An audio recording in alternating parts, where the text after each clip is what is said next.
అందరికీ నమస్కారం. నా పేరు చూకుల దుర్గాప్రసాద్ శాస్త్రి, బాపట్ల జిల్లా బాపట్ల. ఈ రోజున గత ప్రభుత్వంలో పనిచేసిన మాజీ మంత్రి గారు పాపం నిన్న ఒక ప్రెస్ మీట్ పెట్టారు. ఆ ప్రెస్ మీట్లో మాట్లాడిన ఒక సంభాషణ, ఆ వీడియో మీకు పెట్టిన తర్వాత మనం మాట్లాడతాము. ఆయన మాట్లాడింది చూస్తూ ఉంటుంటే నాకు ఒక సామెత గుర్తొస్తుంది. అదేంటయ్యా అంటే, కుంభకర్ణుడు 6 నెలలు తిండి 6 నెలలు నిద్ర అంటారు. వీళ్ళకి అప్పుడప్పుడు నాకు తెలియక అడుగుతాను, అప్పుడప్పుడు ఏమైనా గుర్తొస్తాయో అప్పటికప్పుడు ప్రెస్ మీట్లు పెట్టేసేసి ఏదో మన కూటమి ప్రభుత్వం మీద బురద జల్లాన ఉద్దేశం మీద మాట్లాడుతూ ఉన్న మా మాజీ మంత్రి గారు, పాపం గత మంత్రి, మాజీ మంత్రి, వైఎస్ఆర్ కాంగ్రెస్ పార్టీలో పనిచేసిన మాజీ మంత్రి గారు ఏం మాట్లాడాడో ఒక్కసారి మనం విందాము. విన్న తర్వాత దాని మీద విశ్లేషణ ఇస్తాం. ఒక్కసారి ఆ వీడియో వినండి.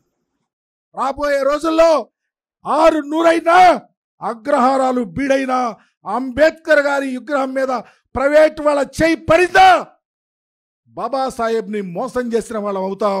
ఈ చరిత్రలో మిగిలిపోతాం.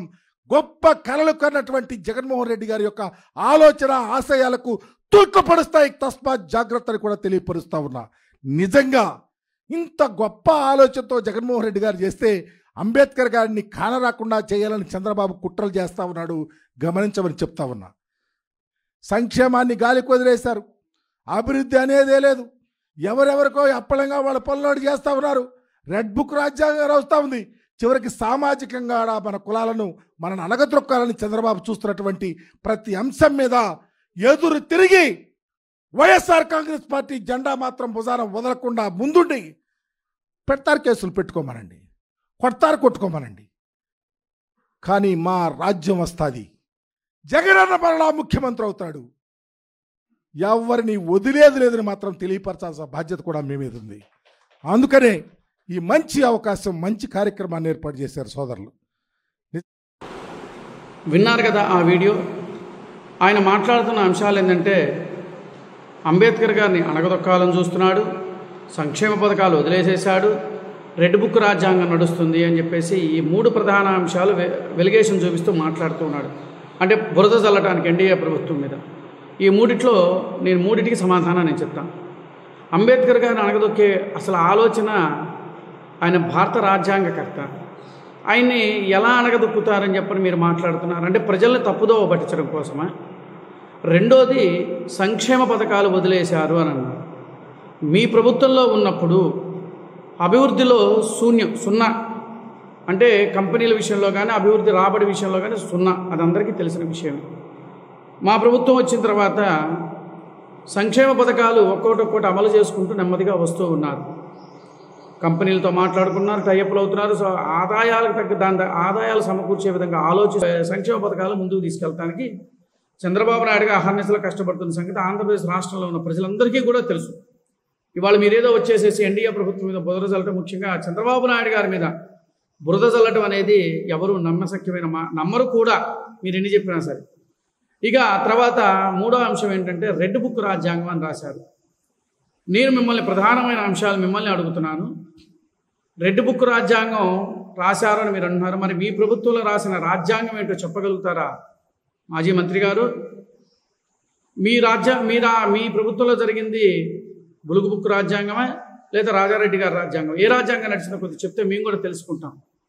నేను ఈ మాట ఎందుకు అంటున్నానంటే, మీ ప్రభుత్వం వచ్చిన తర్వాత ఎన్ని గొడవలు జరిగినాయి, ఎంతమంది అక్రమ కేసులు పడ్డారు, ఎంతమంది ఇదయ్యారో రాష్ట్ర ప్రజలందరికీ కూడా తెలుసు.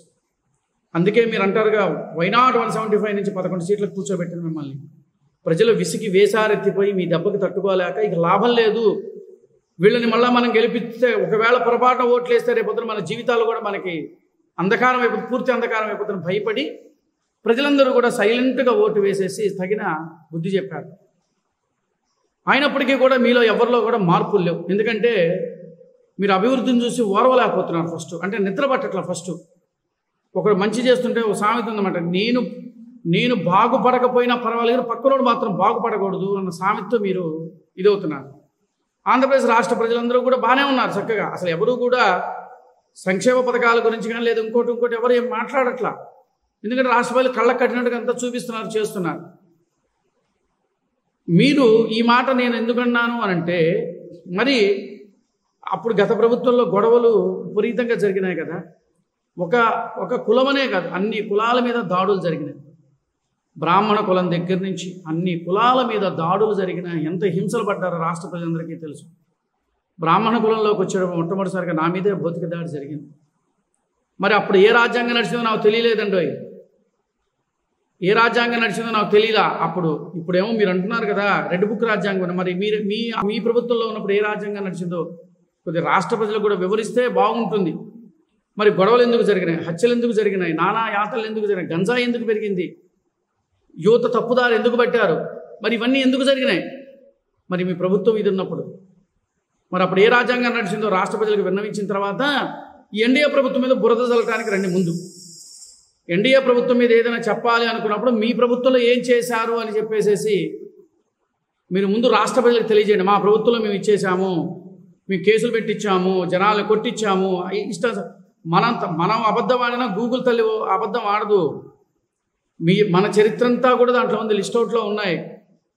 ఇవన్నీ మాట్లాడే ముందు కొద్దిగా ఆలోచించి మాట్లాడితే బాగుంటుందని పాప మాజీ మంత్రి గారు మేరు నాగార్జున గారికి విన్నవించుకుంటున్నాను. అందుకని మొదట్లో చెప్పే సామెత, కుంభకర్ణుడు అంట 6 నెలలు తిండి 6 నెలలు నిద్ర అంట, అట్లా ఉంటుంది మా సామెత.